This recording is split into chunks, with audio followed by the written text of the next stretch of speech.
Welcome back to the GSL Code 8. We already had two of our best of threes, possibly one of the fastest best of threes we have ever seen. SuperNova is up next, but before him, Yoda fell to a Zerg player. Yeah, Yoda just fell to Hyva. 2-0, very good builds here by Hyva, going for a 6-pull in game number 1. And then for a very technical roach attack on a kill-on with a drop play.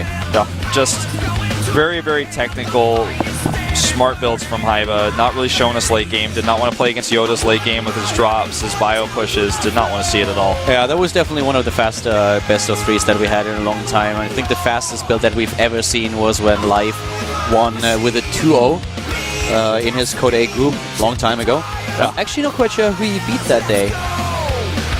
Yeah, it's really a little bit weird. I can't remember who he beat. It was a Terran player, I think. Yeah, but it was like 1 6-pull, 1 Nidus, I think. Exactly, yeah. So that was the quickest build that we've ever seen. Live just showing up for work, and then 10 minutes later he's done going home.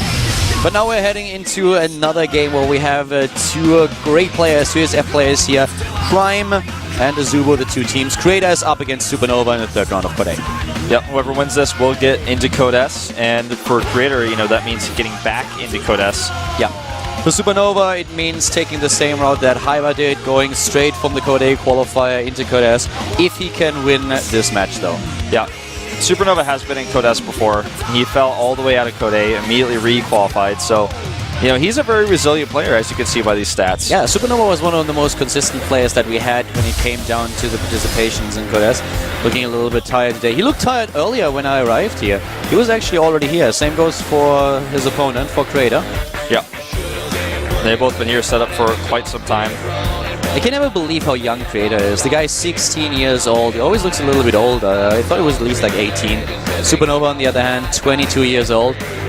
Game number 1 is going to take place in Star Station. Yep, Star Station, a very large map. We could see late game. I don't think that's what SuperNova wants to see. We may see him do a 2 or 3 base timing attack to knock Creator out before he can get up to that Storm, Colossus 3-3 upgrade.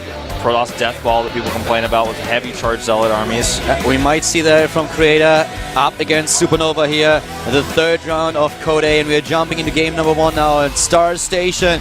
We have the GSL, the WCS Challenger League with Talon Wolf.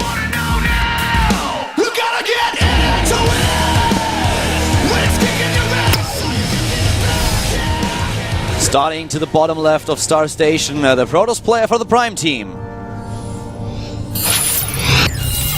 Creator Prime. Very young, very successful. Winner of WCS Korea last year. 16 years old, up against a 22-year-old Terran player for Team Azubu to the top left of the map. Azubu SuperNova. SuperNova won his Code A qualifier bracket. He was all the way down in Code B, and he had a really easy bracket compared to others. He won 2 Terran versus Terran in the first round. He actually got a bye, and then in the finals he took down a Zerg player called Burning. So a rather easy bracket for the Azubu player. But then he ended up in the first round of Code A, where he had to play against Labyrinth, took in out with a 2-0, advanced to play against DRG, who dropped down from Code S, where he also took the series with a 2-0, didn't lose a single map so far, and finds himself now in the third round up against Creator. And if he beats his opponent, he will be in Code S. Absolutely true. Well, it looks like we're going to have a CC first from SuperNova. No fear. Yeah. Going for the CC first here, and the Protoss player at the bottom is now just taking his gas. And talking a little bit about Creator, he was of course in Code S, as most of you guys will already know, and he was in one group with Roro, with Bomber, and also with Crazy, which we saw play earlier. Creator lost against Bomber in the first best of 3, and then later on he took down Crazy, had to play against Bomber again, but Bomber just was his kryptonite in this group. So Creator placing a third in the group, dropped down, and has to play now in this round. Yeah. You know, this is an interesting opening for Creator. He gets a second gas very much late, but he still only kept 2 in the first gas, and now he's going to sit 2 into here. So he can still get his Mothership core off pretty fast, but it's not going to be as fast as, you know, you would normally see that. Yeah. Creator has the same reputation as Tails from Team MVP. He's a player who is very technical with his builds and is always coming up with new builds and new ideas. But he's a lot more successful than Tails, especially in the individual league. Tails more known for his sniping abilities in the GSTL. Don't forget that we have the next GSL matches coming on Friday and Saturday. Yep, be sure to watch those. Things are really starting to develop. Yeah, Scarlet is actually starting first for Team Azubu. Oh, you mean Axie Mesa, right? Yeah. I was like, what sort of crazy team changes happened? No. We didn't have a team change. I was just looking at SuperNova's name at the panel on top, and that's why suddenly I had that. Yeah, but she's starting first. She's the starting player for a team. Well, Creator is... You know, he's one of the players, speaking of Team League, that they rely on a lot of the time. He's one of the 4, the other 3 being Marine King, Byun, and Maru. And he did not come through for his team last time either, so he's been having some rough times. His Code S group that he fell from, you know, it was not a terrible group for him, but he just wasn't able to overcome it. And now he's in a position where, you know, he wants to get right back into Code S. He would definitely, absolutely not want to go into that up and downs. That would be horrible for him. Yeah. The thing about Creator is, if you compare his age to Lives, they are exactly, well, they are the same age. They're both 16. But the difference between Creator and Live really is that Creator, he has a lot more anxiety there than a player than Live. He's always in a position where he has a lot of high expectations to himself, and he takes it very hard if he loses important matches. He actually is known to break down in tears in the first GSTL season, the semifinals against TSL back then, and you can really see it in the booth. When he loses one of those important games, he's in a really, really bad spot. So I feel that this is one of the biggest things that sets him apart from Live. If he can't deal with this, with his feelings and with his emotions, then I feel he would be even more successful than he already is at this young age. Yeah. He's unscouted the Marines. He has not scouted them. He doesn't like scout them than like taking his scouting information away from himself. He is not unscouted. And this is going to be very difficult to deal with, especially since he's going into double forge. He doesn't have a lot of units here to protect them. And the Mothership Core is in the main base. He wants to get it over just into range of that Nexus so he can hit that photon overcharge. And a good defense here. That's the cool thing about the Mothership Core. If you have it out, it is so much easier to defend against these attacks. So this gives Creator now enough time to get his warp gate up, to go into the upgrades, and to warp in another set of units if SuperNova would decide to move in again, which is not the case here. Yeah. It was, you know, very scary. If the Mothership Core range was a little bit lower, then that definitely would have been a problem for Creator. But as he stood, he knows his Mothership Core can even activate the cannon from his main base, so he doesn't have to go down near those Marines. Saved his Stalker, and that could have been a lot worse. I like that defense, because he's playing a greedy game here, but, you know, if you have that Mothership Core out and your opponent goes for some later pressure off of 2 base, then you should be able to hold it. That's a build that we've seen several times in the past, at least so far. We have him heading into the Twilight Council. What we saw a couple of times was also the Robo being thrown down, and then a Warp Prism with a few DTs. But what is different about this build is that Creator is getting the double forge faster. The Tails build that I just mentioned went without the double Robo. Just later on in the game you would get your upgrades, but Creator is really a player who loves getting very strong units, good upgrades out there, so that's what he's doing first. But he's still very safe with this, and he doesn't even bother with any kind of Dark Shrine, but he goes straight into the Templar Archive. Yeah, with a really fast Templar Archive, we're probably just going to see very quick Archons. I don't think we'll see Storm on 2 base. It's something that's very difficult to afford when you're going for this type of double forge style. With the charge upgrade that he's getting, it literally looks like he wants to go for Archon Zealot and a strong attack here with the good upgrades. We've seen this several times in the past, and it's definitely difficult to deal with if executed properly. Yeah. And Creator, as you can see, doesn't spend a second on 1-1. He immediately starts +2/+2. Exactly, and this is something that could be really scary. SuperNova is not taking any chances, though. He has double bunker up at the front. He's going to need a lot more than that if we do have this attack that seems more and more likely to come. We're seeing some gateways go down now, and I think we may very well see that attack with a bunch of Charged Zealots, 2-2, and Archons. Yeah, I would think. I mean, he's gearing up heavily. If you want to take another base, then he would still be producing probes at this point. He would also make sure that he gets these minerals that he's investing now into the gateways up into a 3rd base. So that's something where we can definitely assume the Creator is going for aggression. We have a Widow Mine out. 2nd one is on the way, though, and there are a lot of bunkers. So, you know, SuperNova, he's going to need a bigger wall. He's probably going to want 5 or 6 bunkers to be able to hold this, but if he doesn't scout it, if he doesn't know, then I think that this build may actually just break him. There's so many gateways coming up now for Creator, and he timed that out perfectly. He is halfway done with +2/+2, And SuperNova has to do something. I mean, he scouts ahead, he sees the Arcans, and by now he should know what's coming. He immediately retreats, and I wouldn't be surprised to see him set up additional defenses. Yeah, he needs to. He definitely is going to want like 5 bunkers right there.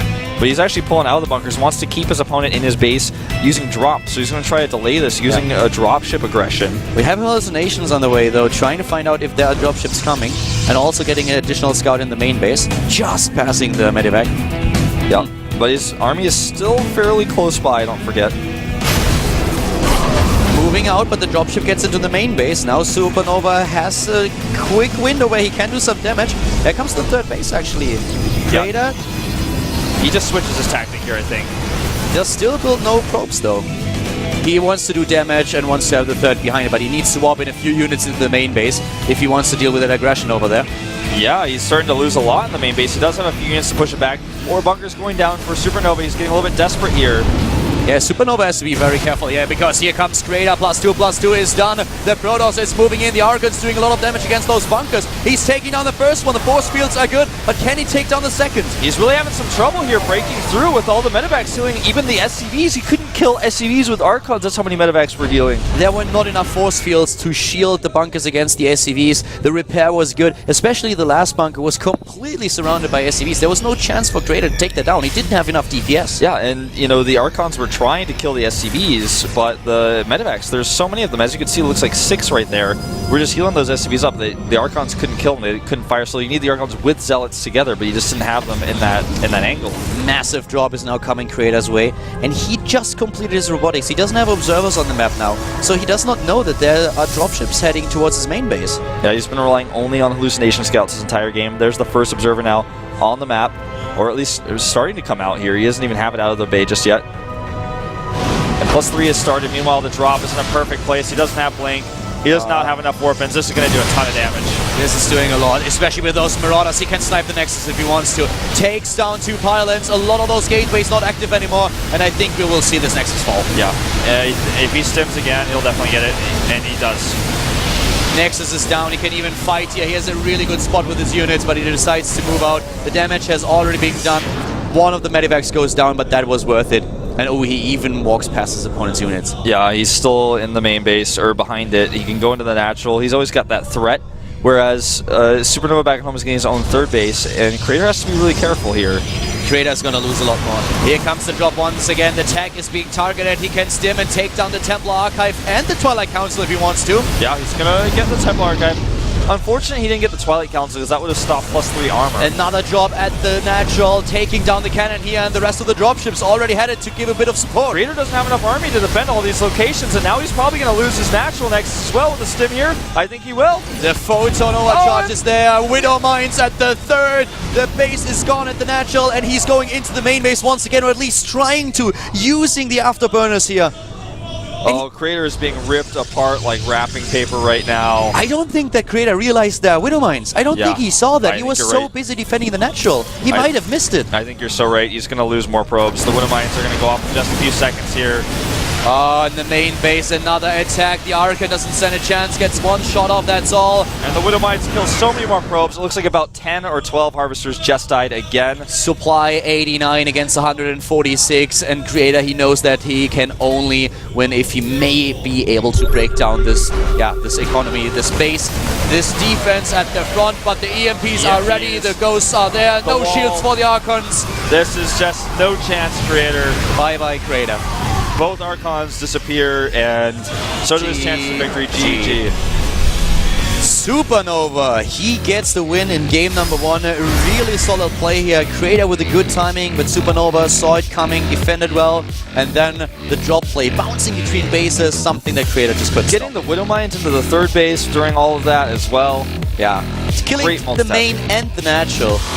It was just way too much for Creator to deal with. Creator played a little bit greedy, all things considered. Once he did that attack, he Continue trying to get double upgrades out while going into more Archons, and his army didn't have the mobility to run between the bases. He didn't have Blink, so he had basically charge Zealots and Archons, and when your opponent can bounce between the low ground and the high ground with drops like that, whether it's at your main or at your natural, your Zealots just can't actually catch up to that army. So as soon as the Zealots catch up, he's like, okay, boom, boost away, I'm going to the natural now. Oh, your natural will boost away going at your third base. I've got Widow Mines there too. Yeah, the Afterburners really came into play here for SuperNova. That was so well done. And the Widow Mines, that was just the cherry on top of things. But him taking out those Soon Exile, of course, most important thing here. Very well played. And SuperNova being a little bit punished for his lack of Blink and also observers that spotted those Medivacs coming in. Yeah. Finds himself now down one game and has to win it on Daybreak if he wants to save his chances to go straight to Cadets.